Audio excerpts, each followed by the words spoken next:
भागवत गीता में लिखा है, इंसान के बर्बाद होने का 6 कारण है।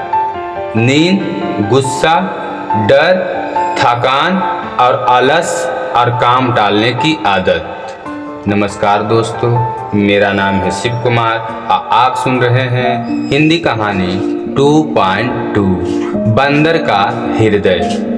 किसी नदी के तट पर एक वन था। उस वन में एक बंदर निवास करता था जो वन के फल आदि खाकर अपना निर्वाह करता था। नदी में एक टापू भी था और टापू और तट के बीच में एक बड़ी सी चट्टान भी थी। जब कभी बंदर को टापू के फल खाने की इच्छा होती तो वह चट्टान पर उस टापू पर पहुंच जाता और जी भर अपने मनचाहे फलों का आनंद उठाता। उसी नदी में घड़ियाल का एक जोड़ी भी रहती थी। जब भी वह उस हष्ट पुष्ट बंदर को मीठे रसीले फलों का आनंद उठाते देखता तो उसके मन में उस बंदर के हृदय को खाने का तीव्र इच्छा उठती थी। एक दिन उसने नर घड़ियाल से कहा, प्रिय, अगर तुम मुझसे प्रेम करते हो तो मुझे उनका हृदय खिला कर दिखा दो। नर घड़ियाल ने उसकी बात मान ली। दूसरे दिन बंदर जैसे ही टापू पर पहुंचा, नर घड़ियाल टापू और तट के बीच चट्टानों के निचले हिस्से पर चिपक गया। वह बंदर एक बुद्धिमान प्राणी था। शाम के समय जब वह लौटने लगा और तट और टापू के बीच के चट्टान को देखा तो उसने चट्टान की आकृति में कुछ परिवर्तन दिखाई पड़ा।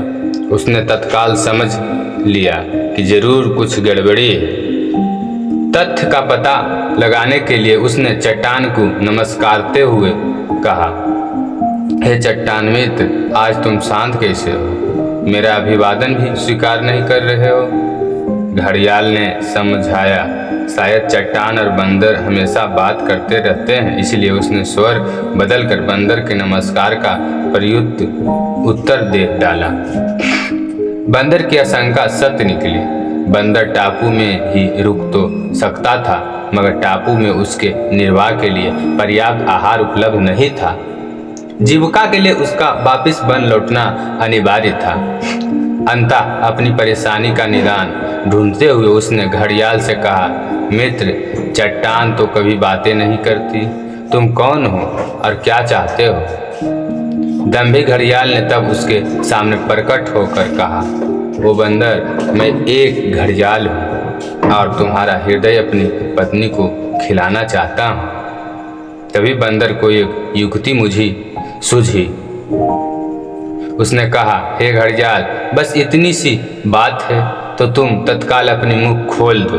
मैं सहर्ष ही अपहृत करता हूँ। बंदर ने ऐसा इसलिए कहा कि वह जानता था कि जब घड़ियाल मुख खोलते ही तो उनकी आंखें बंद हो जाती है। फिर जैसे ही घड़ियाल ने अपना मुख खोला, बंदर ने तेजी से एक छलांग उसके सिर पर मारी और दूसरी छलांग में नदी के तट पर जा पहुंचा। इस प्रकार अपनी सूझबूझ और बुद्धिमानी से बंदर अपने प्राण बचा लिए। दोस्तों, आज की कहानी यहीं तक छोटी सी।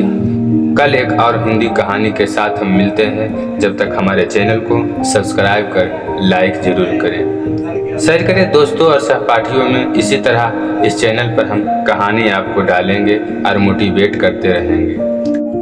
हम इस कहानी को शुरू करने के पहले आपको भागवत गीता के बारे में 6 ज्ञान की बातें बताए हैं जो अपने जीवन में आत्मसात करें और बढ़ें अपने लक्ष्य की ओर।